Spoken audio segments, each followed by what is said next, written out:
On this episode of the Bronze Metalist podcast, we enter a state of euphoria. And also, we listened to the album State of Euphoria by Anthrax.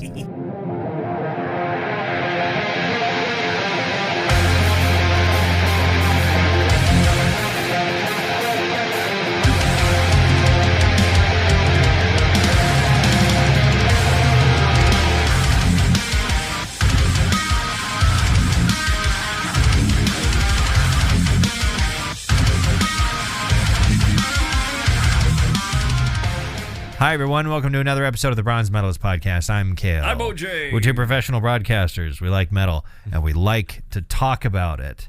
And I don't know how much talking about it we're really going to do. You're going fast, so you can. I'm trying to outrun the exhaustion, and it's not working. I'm desperately trying to power my way through the deep-seated desire to take a nap and not talk to anyone for 3 weeks. I'm hurrying you. God, busy week at work. Right. We have had a remote broadcast every day, and we're down a person. Yeah, and I did 2 of the remote broadcasts 2 days in a row. Yeah. So yeah, it's been been busy. And I've been doing a lot of peopling. Yeah. And there's more peopling ahead in the week because I have a driver's license appointment tomorrow to get my real ID finally. Nice. I wanted to do that last week, but I didn't know it was by appointment only. So it got rescheduled. Originally, I thought it was rescheduled the last Wednesday, but it actually got scheduled for tomorrow. So. Right. I got to go in there, and then after work, I verbally committed to donating blood, so I better go in and do that. Well, that's not going to drain you at all. Yeah, I won't be any more tired after that. That's literally draining. Yeah. I have peopling to do this weekend. Oh, no. On Friday morning, I'm going to pick up my daughter and her husband, and they're going to spend the weekend at my apartment. And that's also my son's birthday. Yes. And then my other son graduates on Sunday. And the whole Wiccan. The whole Wiccan? The whole Wiccan. The entire Wiccan. Yeah. There's going to be a New Age witch there. Plus, there might be other people there. Yeah. And it's gonna require me. It's gonna financially drain me. I haven't bought any gifts for anybody. Oh boy. I don't know. I'm a bad gift giver. I'm terrible at it. I'm right there with you. I'm not good at gifts either. Yeah. I mean, because if I see something like, hey, this is something that a friend or loved one or something like that would love, I'll just buy it and give it to them. Yeah. I'm a bad special. You don't wait until it's the birthday or it's the Christmas or right. The Christmas. The Christmas. You don't wait until it's the occasion. Right. Oh no. Okay, gotta start running again. All right, let's go. Good Lord. I've been totally changing the subject. I've been playing a whole lot of the that their Doom the Dark Ages game that done came out. I gotta get that. Yeah, it's pretty kick ass. I've heard that. I am playing it on my PC, and it's running actually really great. Like it's only on medium settings. Sure. Which is funny because my graphics card is only 1 generation out of date, and the latest generation of graphics card came out this year. Sure. So it's like it's not super old. But I think if I wanted to run it on like highest settings, I would have to have like a 5080 at least. How are they saying it's running on PS5? That's what I'm going to get it on. I don't know. PS5. I don't know how it's running on PS5. I'm not quite sure. I do know though that despite the fact that the game is running very smoothly and very well, I haven't noticed any like technical issues with it. I did have to do something I've never done before. I had to learn how to do it. I had to update my computer's BIOS, which, if you don't know what that is, you're probably just a normal person who uses a PC. Right. So the BIOS has to do with your computer's like boot sequence and its CPU, as I understand. Something that runs on DOS. Yeah, essentially. And so in order to access it, you basically have to interrupt your computer's boot sequence. Like when it Down on the bottom of the screen when your computer is booting up, you'll see little things like press F10 or F11 to do that. That's when you have to do that thing. Right. Or you have to like tap delete a whole bunch of times. Or F8 is what it used to be when you were in safe mode. And you'll access like your computers, your motherboard's sort of controlled center thing. Right. But in order to update your BIOS, you have to basically go to the website of your motherboard's manufacturer and manually download the update. And what they recommend you do is extract it to like a flash drive. I don't know why they recommend you do that, but I guess it's best practice. Sure. I have a friend who worked in IT who I told her about this, and I told her, I had to make sure I had a flash drive because I don't have flash drives because I never need to transfer shit. Right. So I had one old 1 gigabyte flash drive from ages and ages that I've had for at least a decade, if not longer. And I was like, I put the update on the flash drive, and she's like, well, you did better than a whole lot of first year techs, so good job. Yeah. So yeah, I did that, and it was still kind of nerve-wracking getting that updated. There was apparently some concern from id Software that something they had done in an update recently to make the game more stable may have caused some issues with 13th and 14th generation Intel CPUs. And apparently those generation of CPUs had some issues anyway. Yeah. Where they apparently demanded a lot more power than they needed, and so they kind of slowly fry themselves to death. Sure. So if my CPU was doing that, then I've fixed the problem. But I did not know that was a potential issue with my CPU that I have. And if it is doing that, then I totally relate to it. Slowly frying itself to death. Yeah. But yeah, I got it updated. The game's running smoothly. My only criticisms about the game is I miss glory kills. Oh.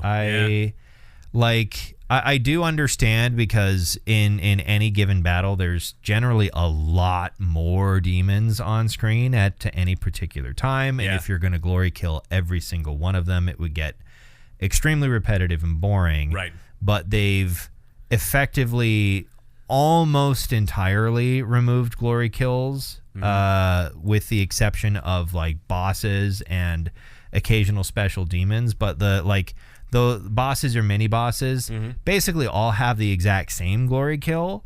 They are customized for each demon, but ultimately the way it plays out is you punch into their chest, grab their heart, rip it out, and then crush it in front of them to absorb power from it, and that's how you upgrade your ammo, your health, so on and so forth. But the sequence is basically exactly the same for every one of those demons. There's not really any variety in that, which was the fun of the glory kills, is seeing how many different animations there was for each demon. But you cycled through those fairly quickly. You could, yeah. I didn't find myself getting tired of them in Doom Eternal.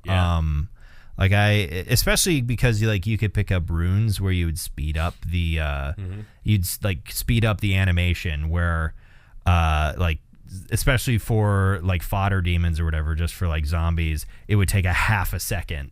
It would be so quick. And for me, it was part of the fun of just imagining Doom Guy running around just really quick, bonk, smashing, a zombie's head down into its body and ripping this one an imp in half. And it was that was fun. And I wish there was a little bit of a middle ground. I wish some of the bigger demons had I don't need glory kills for zombies or possessed soldiers or anything like that. Sure. Any of the fodder demons, I don't care. But Hell Knights and Mancubi and stuff I'd like a few dedicated glory kills for them. I like how you properly Mancubi, yeah. Which, by the way, in this conversation, remember how earlier I said that I was having a hard time thinking of what to get, my children. There you yeah, go. There Doom you go. the Dark Ages. Doom the Dark Ages. Happy birthday, buddy. Yeah, Max will love that. Yeah. But my other criticism that I have for Doom the Dark Ages is it's more of just a preference thing. Yeah. Where they really slowed down weapon swapping. Really? Yeah. Ooh. Like, because it's not necessarily supposed to be the prime. Like, weapon swapping is, was like a strategy in Doom 2016. Right. It became necessary in Doom Eternal, where they wanted you weapon swapping all the time and like, pulling out this gun to shoot off this weak point, pulling out this gun to take on this specific demon and so on and so forth. And a little bit of the prescriptive nature of that, of like, okay, you use this weapon to take on this kind of threat, that is still present, but now it takes so much longer to switch between certain weapon types. Really? And like, I do understand that like you have the shield now, so you can protect yourself while you are switching weapons and whatnot. But for me, because I expect the faster experience from Doom Eternal, I get impatient with it, and they have like input stacking where it will, if you spam the button, you'll kind of fuck yourself up. Does it still slow time when you switch? If you use the weapon wheel, I don't use the weapon wheel because I have a mouse with a bunch of numbers on it and whatnot, which is faster. Yeah, see, we have to use the weapon wheel. Yeah. On our station to play. It still slows time with the weapon wheel, but I never use that on PC because there are certain bosses you kind of want to use the weapon wheel. Yeah, it gives you a second to breathe. Yeah. But you can change the swap speed. Like the difficulty is very customizable. Like there's all kinds of different sliders for changing the difficulty. But unfortunately, the weapon swap speed is tied to the movement speed. So if you want to swap weapons really fast, you're also going to be moving way faster, which I don't want to do. All I want to do, like, that could be fun, but that's not how I want to play. Like I like the default movement speed or speeds because you have your walking speed and you have a sprint. Speed, yeah. I like the default movement speeds. I wish they would decouple those two and have a movement speed slider and a weapon swap slider, because it just frustrates me a fair amount that it's just so sluggish, trying to switch between, because there are certain enemies you really are really encouraged to tackle with a specific kind of weapon. It's not quite as prescriptive as Doom Eternal was in that way. But I can't help but want to play it like Doom Eternal because I played so much Doom Eternal, including recently. So it's like I want to do that. But other than those issues, which aren't huge, I'm enjoying the absolute hell out of it. Hey, I will say, and it's not. I guess it's not really a criticism.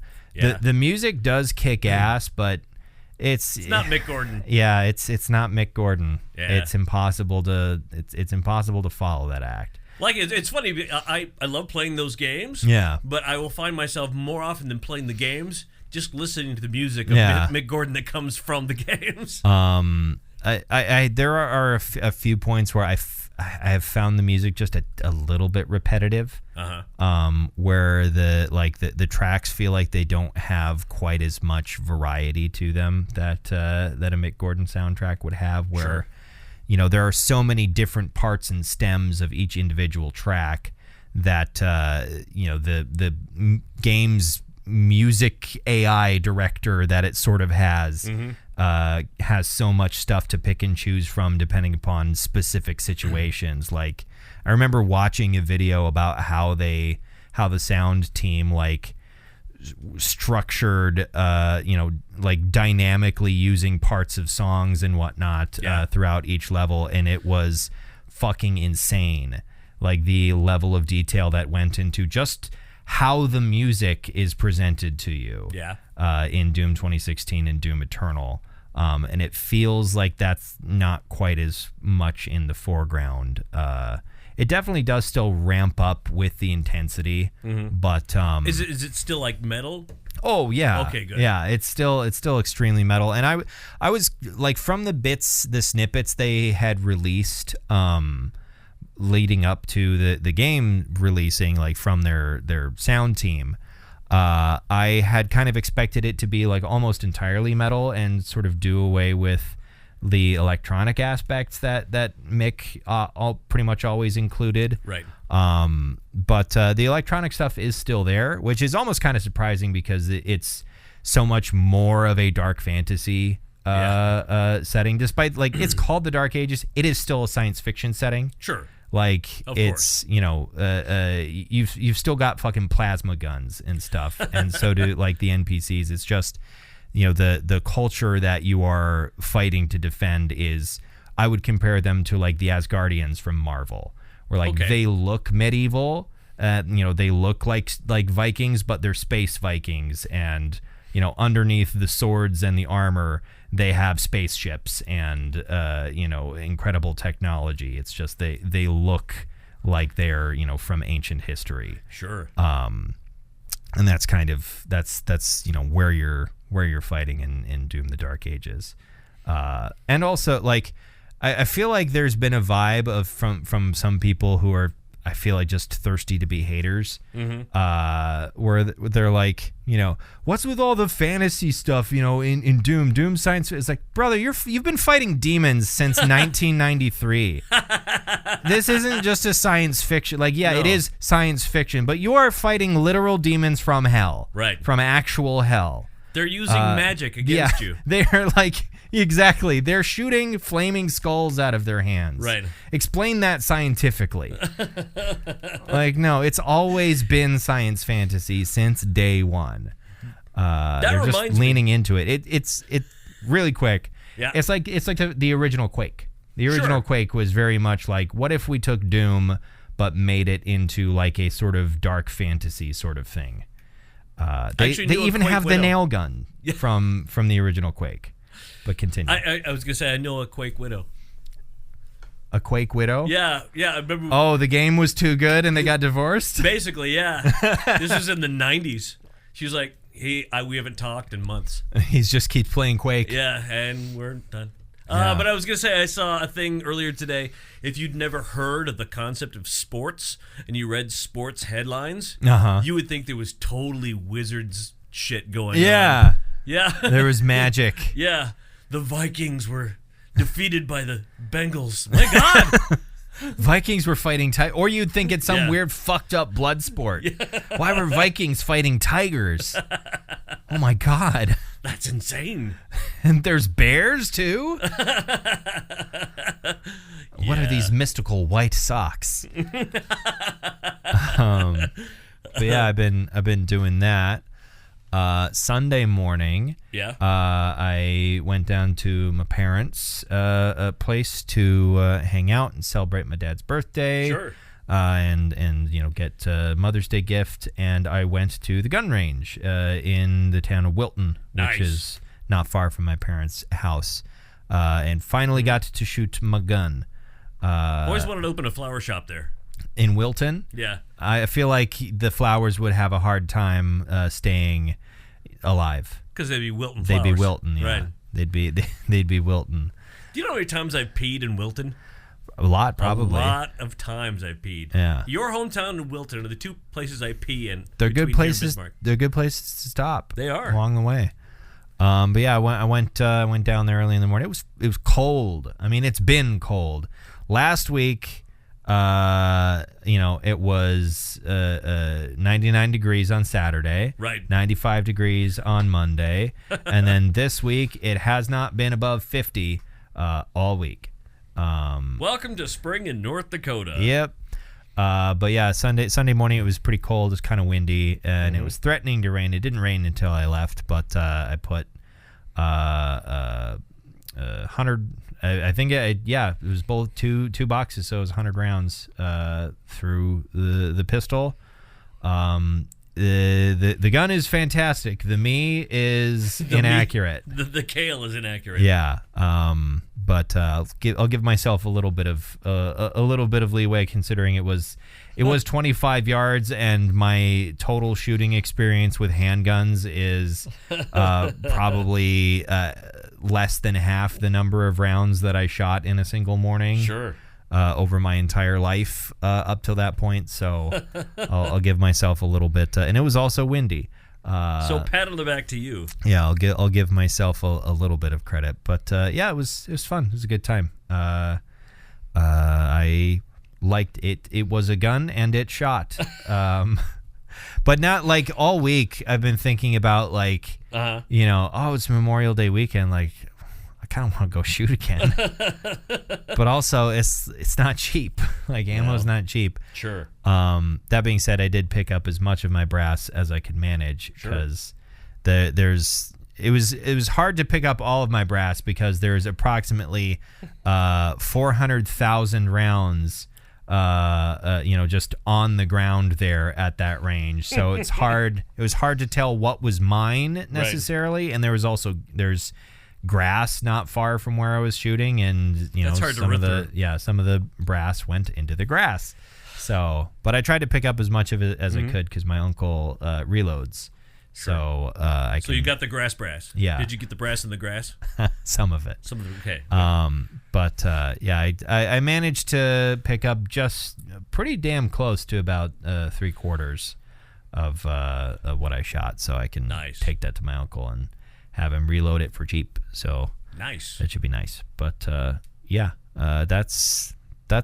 all the stuff that has happened. I'm now out of material, and I will fall asleep for the rest of the episode. Now that it's time to actually talk about the album, State of Euphoria by Anthrax from 1988. 1988. So if you don't know about Anthrax, one of the big four thrash metal bands. They're the one from the East Coast. Yes, and they're also generally considered to be kind of the odd man out, right? Like, stylistically, if you think about the other three, you think about Metallica and Megadeth. Obviously, have some similarities to each other, because there's some crossover in band membership. Right. There. One was fired from the other. Exactly. But actually, Kerry King was fired from Megadeth early on. Yeah. So and then you've got Slayer, of course, which is definitely the darkest and most chaotic of the three. And then you've got Anthrax, which is just kind of vibing. They're just kind of hanging out, having fun. There's a lot more East Coast hardcore. Yeah. In this. I always feel like Anthrax always has a little bit of sense of, like, it's a little tongue in cheek. Yeah. Like, there's a sense of kind of, devil may care kind of levity to it. Yeah. That you don't really get out of the other three parts of the big four. That's why I'm always kind of drawn to them. Plus, they're a little more positive a lot of times. Yeah. They're not. Yeah. I think it's how full of themselves they can be really depends on the band. I don't like. Everybody knows Dave Mustaine is a dick. Yeah. The various members of Metallica sort of run the gamut between chill and not chill. Right. It goes between Lars and Kirk. Yeah. Yeah.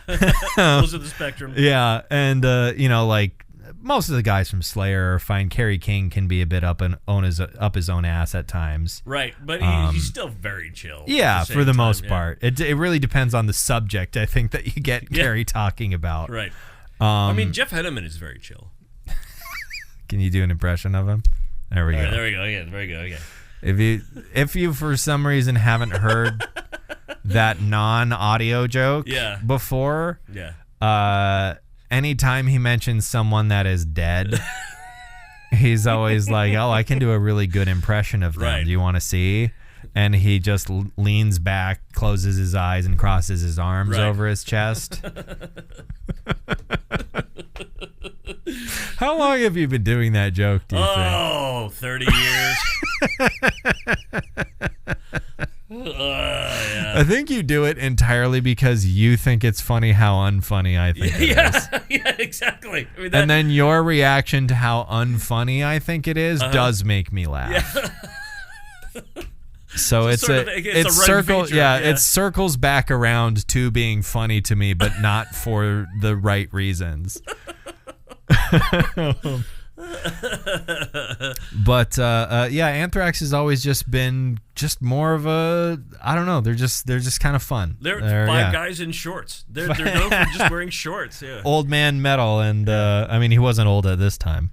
If the different members of Anthrax have changed over the years, but founding not a member, lot, but yeah, not a whole lot. Right. Changed.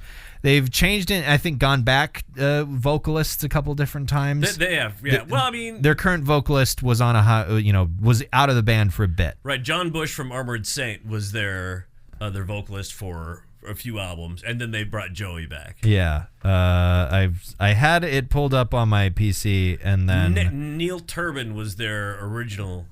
Was it Neil Turbin? Yeah, who was their original vocalist. Yeah, I'm not sure. He died here recently. The vocalist for this album, I believe, was Joey Belladonna, right? Yeah, Belladonna. Joey Belladonna. The members of the band at this point in time, let me pull it up here. It was Joey Belladonna. Joey Belladonna, lead vocals. Dan Spitz on lead guitar, backing vocals. Scott Ian, rhythm guitar, backing vocals. Frank Bello on bass and backing vocals. And Charlie Benante on the drums. Charlie Benante also generally credited as the lead songwriter for this album. And the lyrics were mostly, almost entirely by Scott Ian. Right. That's Anthrax at this time anyway, in 1988, and it's mostly the same today. Yeah. I don't know who's their lead guitar player now. I don't remember. Let me take a look. I'll just run through their lead guitar player at the time. It was funny. They did a recent, it was an anniversary, 40 years anniversary, whatever, of the band, and they're interviewing this old man in a watch shop, and they're like, who's this old man in a watch shop? It was Dan Spitz. It was actually him. He was actually a trained jeweler and watchmaker. What the hell? Yeah. So the currently guitarist is John Donais, Donais, A young fella, probably. Perhaps. Let me see. He is the co-founder of the band Shadows Fall. Oh, sure. Yeah, he is. He's 46. Oh, yeah, he is a young fella. He's a spring chicken. I mean, compared to some of the other guys at Anthrax, they're in their 60s. Yeah, younger. Yeah. I mean, Scott Ian is called Grandpa Metal for a reason. He's 61. Yeah. Yeah. Joey's the oldest. Yeah, how old is Joey Belladonna? 64, okay. Yeah. Anthrax, when they were 1981 right. is when they were established. Mm-hmm. So this was their album. Which number was it? Fifth? 4. Let's find out. It was number 4. Yeah, 4th. Their 4th album. The album preceding this one, or is it? It was their most famous album. Yeah, Among the Living is their most famous and is kind of considered their breakthrough. Right. I'm pretty sure the one that we listened to before this was Spreading the Disease. Well, the one prior to their second album. Yep. Fistful of Metal being their first. Yeah. And so this album was their 4th album, and it got kind of lukewarm critical reception when it came out. Critics weren't particularly jazzed about this. They weren't. But it was commercially pretty successful for them. Critics didn't really feel like it lived up to the previous albums. Well, that would be hard to do, though. Yeah, kicked a lot of ass. Those albums did. So we'll jump ahead a little bit to the score, because the scores, at least that were just on the Wikipedia page, there were 5 of them, and boy, they were all fucking over the place. So it came out to 64%. Wow. But there was like a 100 in there. Uh-huh. There was also a 40 in there. Sure. Like they were all over the place. You either love this or hate it. And here's the funny thing: is the album that came after this, Persistence of Time, was also beloved. It was loved as, wow, this is they really changed the sound. They really broke through with this album. And what was their last album? What was Among the Living, right? I feel like there was another one in there. People just kind of forgot about State of Euphoria. Yeah. It just sort of disappeared into this is the one we don't talk about. It's the one we don't think about. But I love this. Yeah. I mean, I feel like that tends to be the case with you, though. You are often, you tend to love the albums that some bands would either rather forget about or fan bases would rather forget about, because you're also a big fan of Swan Song by Carcass. Absolutely. That's a great album. Which, if you ask the general fan base of Carcass or death metal fans in general, everyone almost universally is Swan Song is Carcass's worst album. Fucking Bill Steer and Jeff Walker will say that. They're we didn't give a shit. Yeah, they did not give a shit. We wanted to give a middle finger to our record label. And they did, and I played the shit out of that CD. Yeah. It feels very you, because it's just words. Yeah. I know. Start running again. No, go. Oh, go. This is like those movies with what's his name with British. Jason Statham. Yeah, Jason It's Statham. like Crank. Yeah, Crank. Yeah. It's like Crank movies. I'm feeling more. It's more like the movie It Follows. Where I've got some weird entity that is just slowly walking behind me. It's looming. And I have to keep moving. Or maybe it's speed. I don't know. Have you ever seen? You've seen It Follows, right? I haven't actually seen It Follows. No. All right. There's a sexual aspect. Yeah, that's. I don't think that would work for me in this situation. Yeah, right. I forgot that was the mechanism of the curse in that movie. This would be the shortest lived curse ever. I mean, I'd just die. Oh no! Why are these Kleenexes cursed? Whatever entity it is just they got me. He figured it out. Yeah. God damn it. Someone finally figured it out. Fine.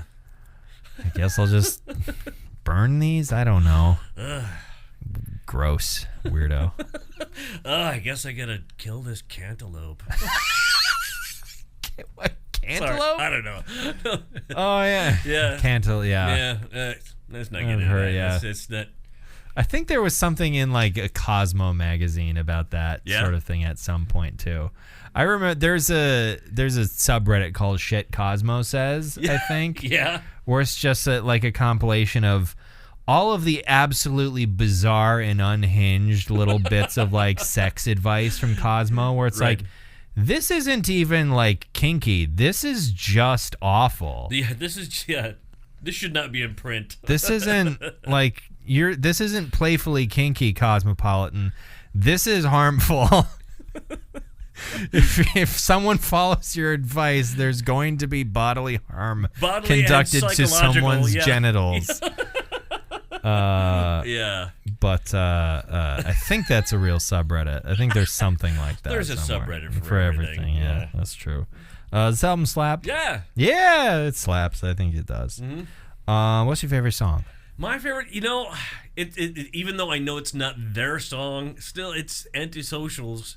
Sure. My favorite song on this. All right. Even though it's that's not their song. Right? I didn't know that. No. Yeah, there's an early sort of proto thrash metal band from Paris, France. Paris, France, called Trust, and Trust heavily inspired Anthrax to make music, and so they've covered 2 of their songs. Okay, so they were let's cover that song. Yeah, they did it in English. All right. Okay. I put down Schism. Oh, sure, great song. As my favorite. Felt like some socially conscious kind of lyrics. Again, they're being positive. They're like, hey, let's we're all just people. Let's all get along. Yeah, hell yeah. And I don't know, it just felt good. Felt at this time in the world. I don't know. What medal do you bestow upon this album, like Maz Kanata to Chewbacca at the end of the film Star Wars Episode 9: The Rise of Skywalker, directed by J.J. Abrams, based on the property Star Wars, created by George Lucas? We done? Okay. As much as I love this, it still gets a silver. Yeah, it's a silver. It's a silver. I love it, but it's a silver. I mean, there's better Anthrax properties, but I love it. But you love it. Yeah. You love it.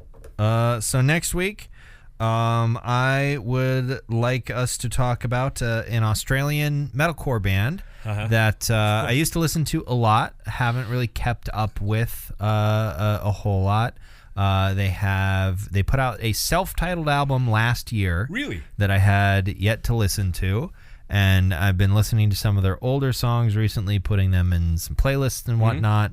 And I was like, you know what? I haven't kept up with this band, so I would like us to listen Air to. Supply. No. Oh, okay. Make Them Suffer. Oh, all right. It's a self-titled album. That's the name of the band. That's the name of the album.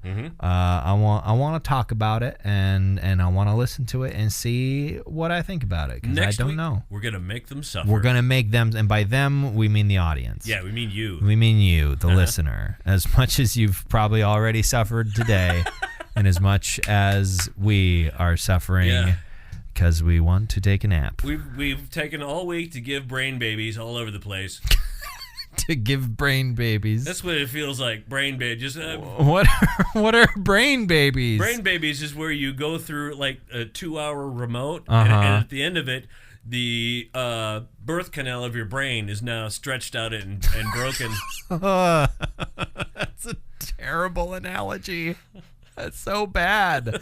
I feel like there's so many other better ways. See, but I feel like it's best if you just make it gross because it feels gross. You're not wrong. You're not wrong. Yeah. I mean, apologies to everyone who's actually pushed a human out of the birth canal. We realized that what you did was way more strenuous than anything we could have done this week. Yeah. To all the moms out there, we love you. Happy Mother's Day. Week and a half late. Yeah. Well, on that note, man, this is a short episode, but I feel like if we tried to do regular length, we would both die. Everybody would regret that. Yeah, so let's just quit while we're ahead. Are we? Yeah. Okay. We can redefine what success means for us. Sure. And you know what? We did it. We're doing it. Thank you for listening. Why don't you go ahead and subscribe to our podcast feed on whatever podcast service you use to listen to us on. Until you hear from us again next time, thank you very much for listening to The Bronze Medalist. I'm Kale. I'm OJ. Congratulations. Oh, sweet Jesus.